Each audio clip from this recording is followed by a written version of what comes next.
Bienvenue dans 35%, le premier podcast sur l'actualité du crédit. Nous parlerons de crédit immobilier, d'immobilier en général et de finances personnelles.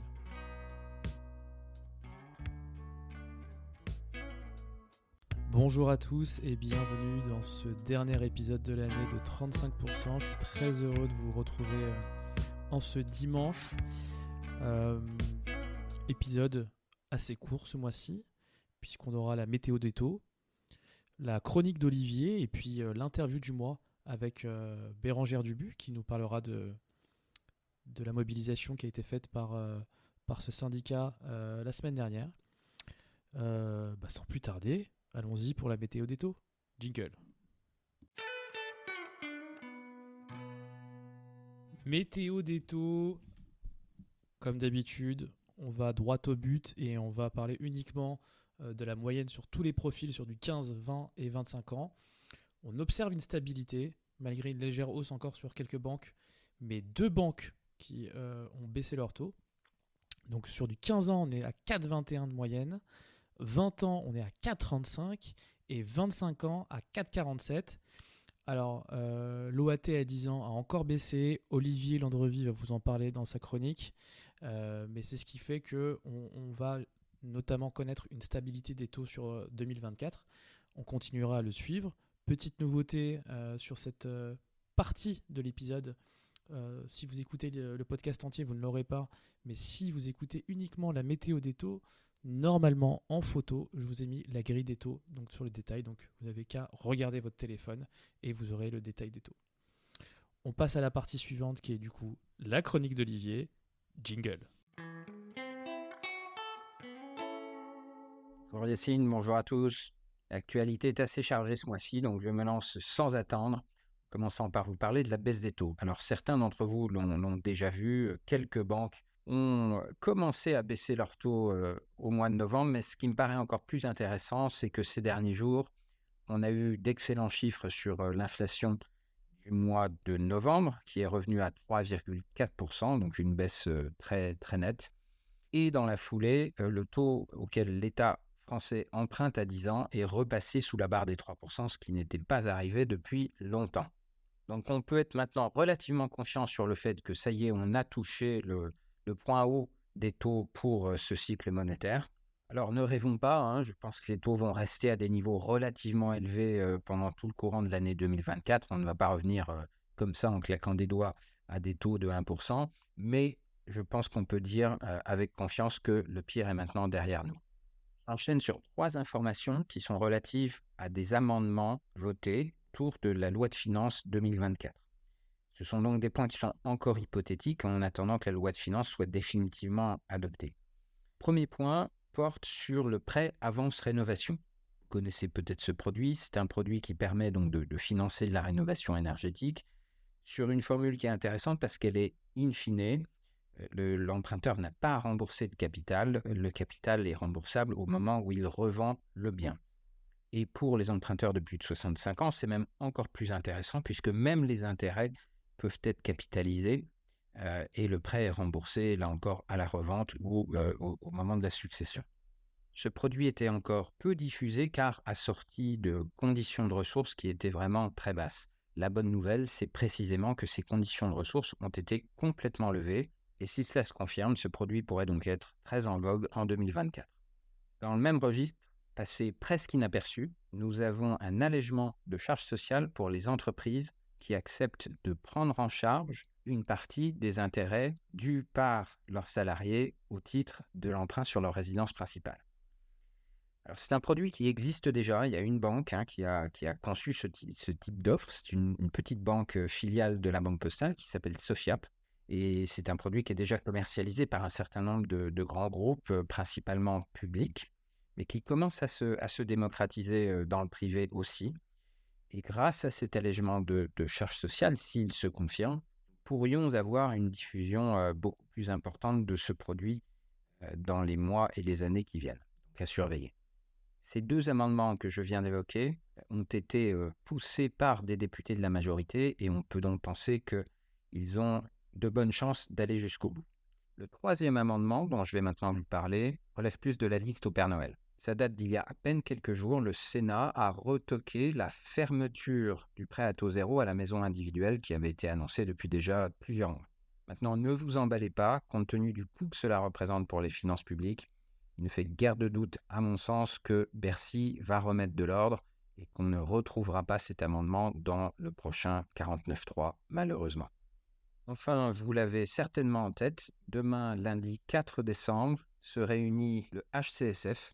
Alors, comme à chaque fois, nous avons droit au tango habituel entre Bruno Le Maire et le gouverneur de la Banque de France. Bruno Le Maire qui fait preuve de souplesse et dit son envie d'assouplir les règles, et le gouverneur qui sort, comme à son habitude, l'épouvantail du surendettement. Comme la mauvaise foi de cet homme est sans limite, je me suis replongé dans les propres chiffres de la Banque de France sur le surendettement pour revérifier qu'à peine 6% des ménages qui se présentent en commission de surendettement ont encore un crédit à l'habitat en cours de remboursement. Voilà, bon business à tous et à bientôt. Merci Olivier pour cette superbe chronique. Olivier Landrevi que vous pourrez retrouver sur son site internet moneysmart.fr. Je vous recommande de vous abonner à sa newsletter. C'est de l'or en barre chaque semaine, donc n'hésitez pas. On se retrouve maintenant pour l'interview du mois avec Bérengère Dubu. Jingle.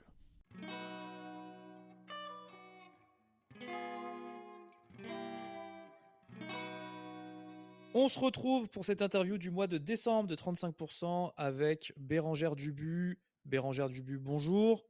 Bonjour Yacine. Merci d'avoir accepté cette invitation suite à la petite actualité qu'il y a eu la semaine dernière. Bérengère, je vais te demander dans un premier temps, est-ce qu'il est possible que tu te présentes ? Donc bonjour, Bérengère Dubu, j'ai 42 ans, je suis courtière en crédit et je suis surtout secrétaire générale de l'UIC, Union des intermédiaires de crédit, qui est le premier syndicat des courtiers en financement que j'ai créé en 2019 pour défendre, représenter et promouvoir notre beau métier. Ok. Et du coup, petite actualité, même grosse actualité la semaine dernière pour l'UIC, je crois qu'il y a eu une mobilisation près de la Banque de France. Tout à fait, l'UIC est mobilisé sur toutes les questions du crédit en général, puisqu'on a aussi un rôle de lanceur d'alerte et de consultant, on va dire, pour les pouvoirs publics. Et l'UIC alerte depuis plus d'1 an sur les normes de crédit que la Banque de France a figées, qui sont très restrictives et qui ont une lourde responsabilité dans la crise du logement qu'on a actuellement. Et rapport après rapport, courrier après courrier, tout le monde finalement convient qu'il faut que ces règles changent, sauf la Banque de France.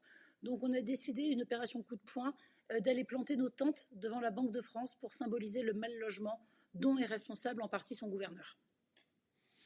Ok. Est-ce que tu peux nous rappeler du coup à quoi sert le HCSF et quel est son rôle aujourd'hui ? En réalité, vous savez que la France, on regorge de comités qui ne servent à pas grand-chose, mais qui sont là payés pour réfléchir et qui aggravent en général les problèmes. Et je crois que le HCSF est un de ces comités. Ça s'appelle le Haut Conseil à la stabilité financière. Il est présidé par la Banque de France, son gouverneur, François Villeroy de Galhau, et il a des membres qui sont des membres d'organes, on va dire, financiers d'État, la CPR, la Banque de France, le responsable du contrôle des comptes publics et de quelques consultants issus de la société soi-disant civile, mais qui sont surtout des professeurs et des chercheurs en économie. Donc on voit déjà en fait que ce haut comité à la stabilité financière a deux problèmes, de l'entre-soi, puisque le gouverneur de la Banque de France est avec, on va dire, ses homologues, et une absence criante de professionnels de l'immobilier. Et donc ce haut conseil a donné des règles de crédit en 2020 qui étaient déjà peu adaptées, mais en période de taux historiquement bas et d'euphorie immobilière, ça finalement ça passait, ça s'est pas vu tout de suite, même si l'UIC l'a dénoncé.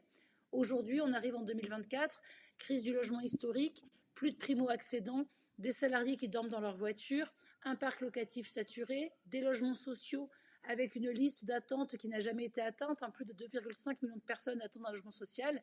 Et donc, il convient que les normes d'octroi de crédit soient adaptées à la période et tout simplement qu'elles évoluent. Ce que refuse de faire le HCSF depuis maintenant 1 an. Et c'est pour ça que l'UIC s'est mobilisé et est allé sous les fenêtres de la Banque de France pour se faire entendre. Ok, et c'est quoi du coup les règles qui sont bloquantes là aujourd'hui sur un marché à 5% de taux d'intérêt? Alors moi, je dirais presque tout en fait. Pourquoi? Le crédit en France immobilier est le crédit le plus sain, je pense, au monde. Il n'y a pas de surendettement immobilier. Le surendettement immobilier n'existe pas. 76% des gens en surendettement sont locataires, 99,9% des gens le sont à cause de crédits à la consommation. Donc il n'y a pas de surendettement immobilier, notamment quand on achète sa résidence principale. Donc déjà, tu vois le problème, on a créé un haut comité pour régler un problème qui n'existait pas. D'accord? Le surendettement immobilier. Et derrière, parmi les règles qui vont pas, je dirais presque toutes. Pourquoi? Parce que les règles du taux d'endettement à 33%, le règle de prendre en compte le reste à vivre, les règles de la durée, les banques françaises ont toujours fait avec du bon sens, mais c'était à la main du banquier. Il y a un rapport d'analyse, en fait, chaque banquier est un petit peu libre d'analyser le dossier. Le 33% d'endettement, c'est très bien. Je pense que Bernard Arnault pourrait être endetté à 60%, il aurait encore de quoi faire ses courses à la fin du mois. Et donc le HCSF, en donnant des règles qui sont restrictives avec des menaces de sanctions graves pour les banques, a enlevé toute autonomie aux banques et a voulu donner des règles absurdes. Le taux d'endettement à 35%, c'est parfait, personne ne veut le remettre en cause. Sauf que ce taux d'endettement à 35%, sur une durée de 25 ans, oui, faire un crédit sur 25 ans, c'est la durée idéale pour un primo. Mais pourquoi pas 26 ou 27 quand les taux sont très hauts, par exemple, comme c'est toujours fait. Le fait d'exiger de l'apport, c'est très bien.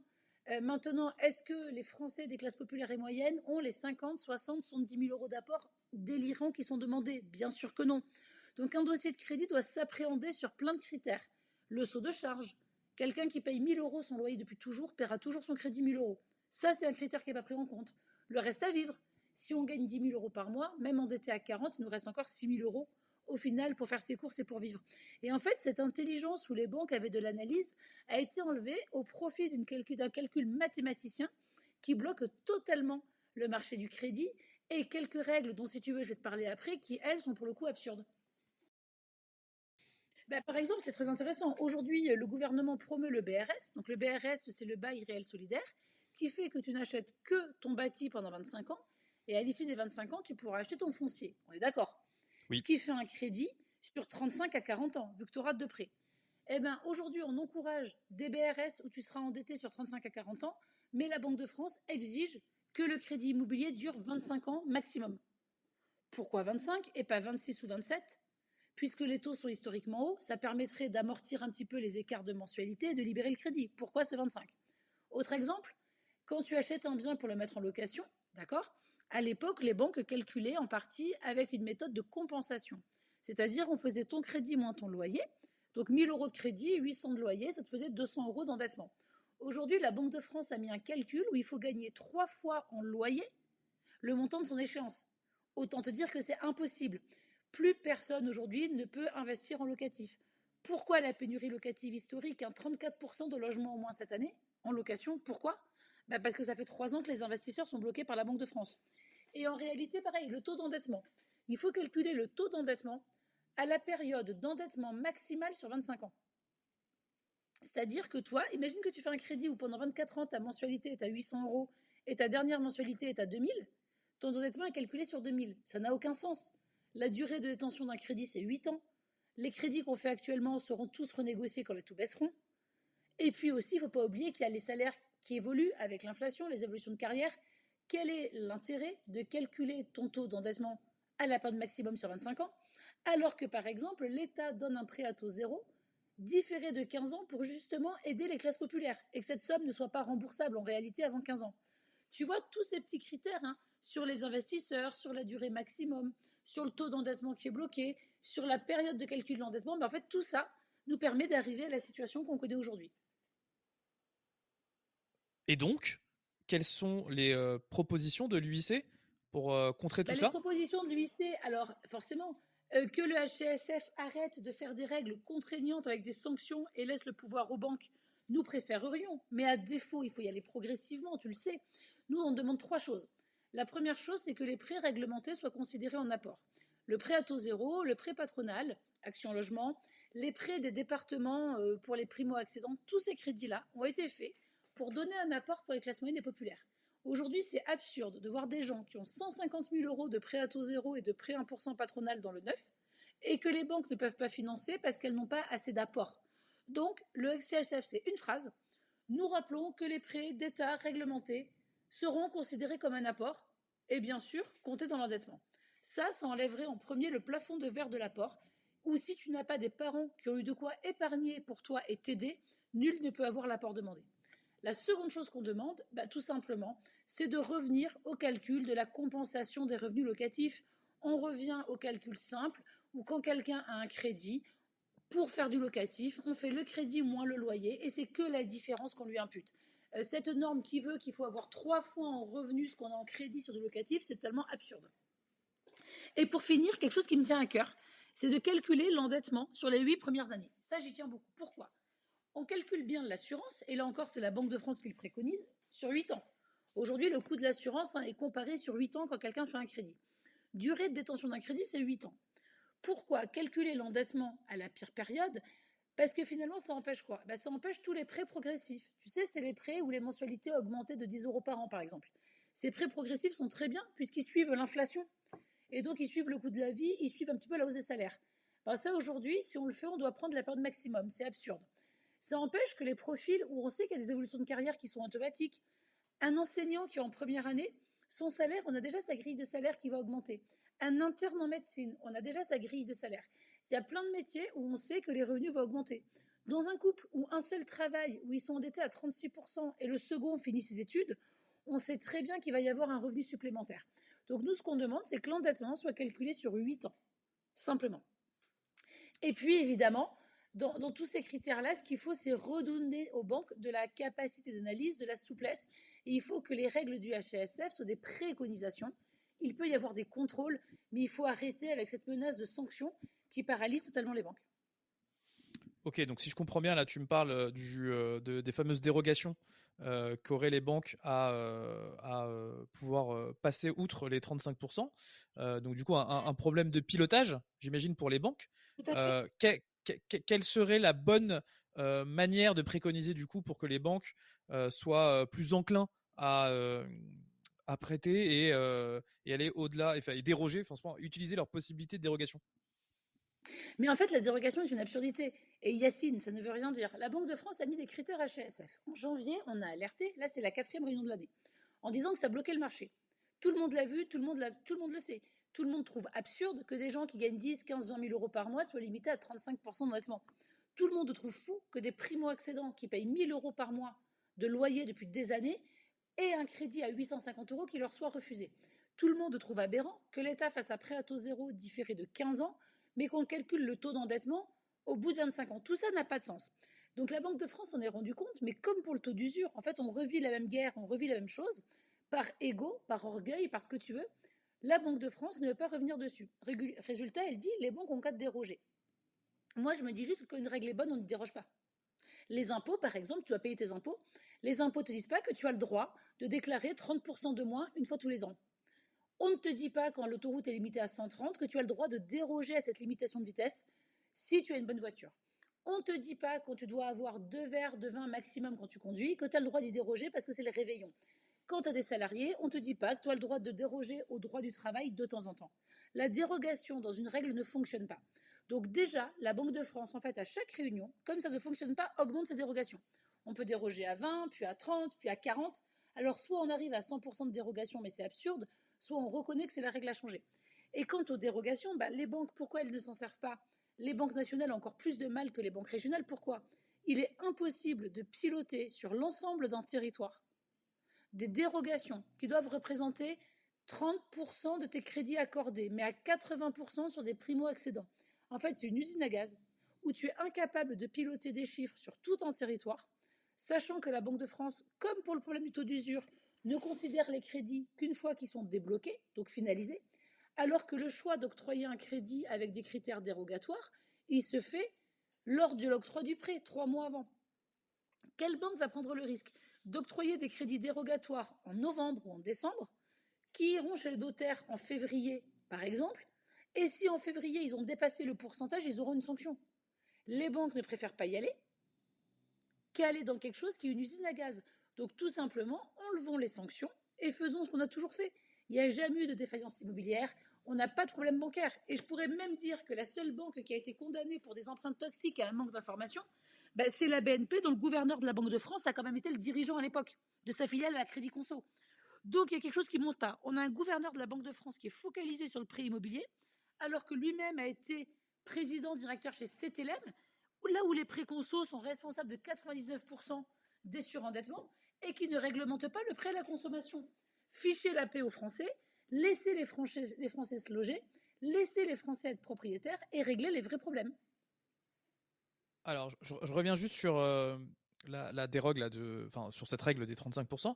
Donc, la préconisation de l'UIC, c'est de faire totalement sauter cette règle-là et laisser aux banques le pouvoir d'analyse et tout simplement en fait les laisser refaire ce qu'elles veulent sur ce taux-là. Non, mais en gros, l'UIC a trois demandes. La première, c'est considérer le prêt à taux zéro et les prêts réglementés en apport. La seconde, effectivement, c'est de calculer l'endettement sur 8 ans. La troisième, c'est sur l'emprunt locatif.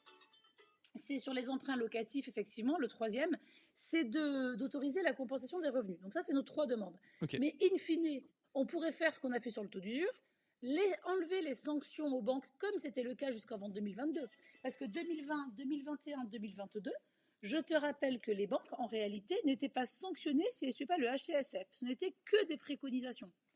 Donc nous, ce qu'on propose, c'est qu'on en revienne un petit peu à ça pendant 6-9 mois, où les banques ne sont plus sanctionnées, où on leur conseille de suivre le HCSF et de regarder ce que ça donne. S'il n'y a pas plus d'incidents, s'il n'y a pas plus de défaillances et si le marché est débloqué, c'est bien que le HCSF avait tort. Ok. Très bien, c'est très clair. Alors, j'en profite. Si le gouverneur de la Banque de France ou quelqu'un de la Banque de France souhaite s'exprimer et avoir un droit de réponse, j'imagine, Bérangère, que tu en serais ravie. En tout cas, moi, j'en serais... Mais j'en serais ravie, j'attends que ça, qu'ils répondent, qu'ils s'expriment. Quand on a manifesté devant la Banque de France, plutôt que de venir nous saluer, tous les responsables, la directrice adjointe ont fait une contre-conférence de presse en expliquant aux journalistes qu'ils ne pouvaient rien faire, sauf compiler les statistiques. Cet aveu d'impuissance est terrible. Et le gouverneur de la Banque de France, François Villeroy de Galhau, comme il sent là que ça ne va pas du tout et que pour le coup, l'UIC avait raison et tous les courtiers, les professionnels, les banquiers avaient raison, vient de dire il y a 15 jours qui réfléchissait à contrôler et à sanctionner les banques qui ne prêteraient pas assez. C'est une absurdité. On dit aux banques qu'il faut qu'elles arrêtent de prêter, on met en place des critères contraignants, on met en place des sanctions, on refuse de faire évoluer les règles dans un marché qui est très compliqué, et quand on se rend compte que l'immobilier est en chute libre avec 50% de crédit en moins, du mal logement, des gens à la rue, le gouverneur se défausse sur les banques. Je crois que cette hypocrisie suffit. Tout le monde sait que les critères du HCSF ne sont pas adaptés. On ne peut pas garder en 2024 des critères qui datent de 2020, c'est une absurdité. Il convient donc de les faire évoluer avec le temps et de laisser aux banques leur souplesse et leur capacité d'analyse comme elles ont fait depuis toujours. Merci beaucoup, Bérangère. Rendez-vous du coup c'est quand la prochaine réunion? Le 4 décembre, c'est ça? C'est ça, merci Yacine. Alors au départ, la réunion doit être le 10 décembre. On avait été informé, j'ai été informée par les pouvoirs publics qu'elle était le 10. A priori, un journaliste m'a dit qu'elle était au 4. Pour l'instant, c'est pareil, pas de communication publique.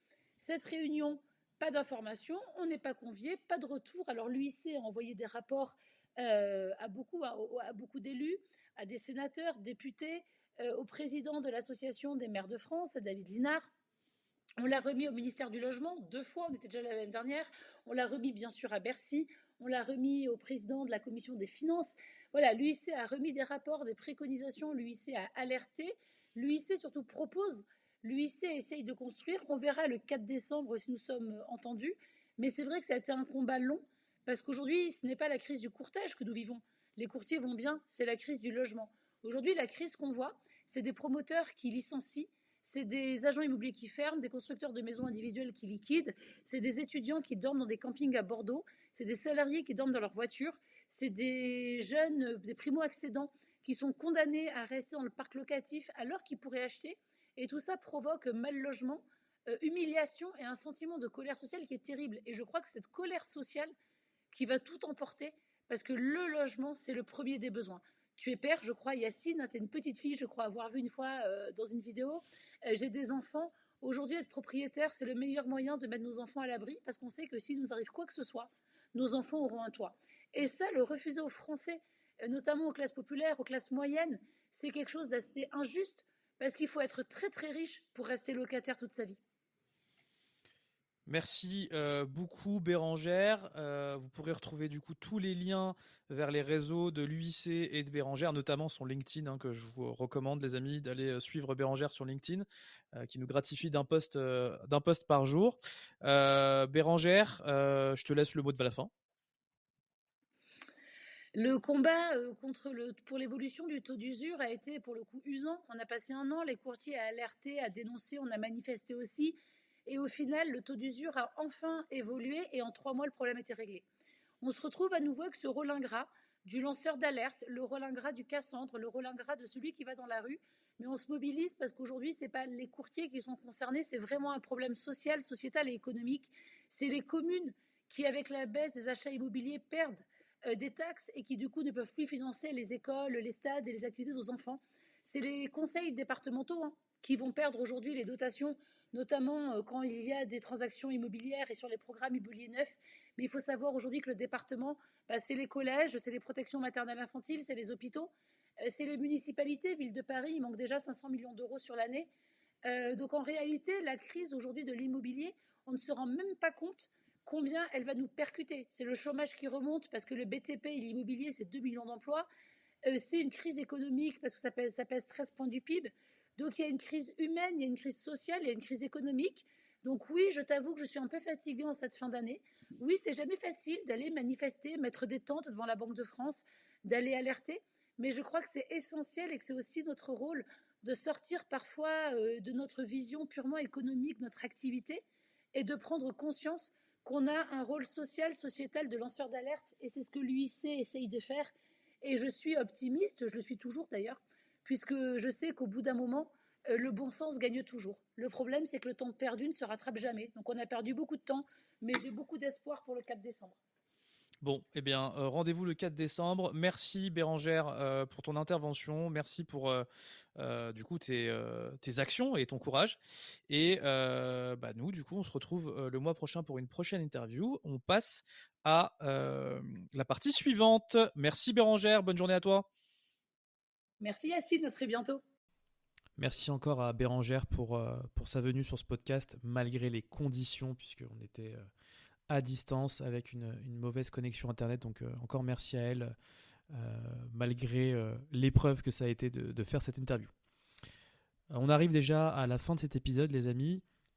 Je voulais réitérer ma volonté, puisque je suis en train de faire le montage en même temps que je vous parle, ma volonté d'avoir le gouverneur de la Banque de France à ce micro, parce que je me rends compte que selon les différents protagonistes que j'ai sur ce podcast, ça peut sembler être à charge.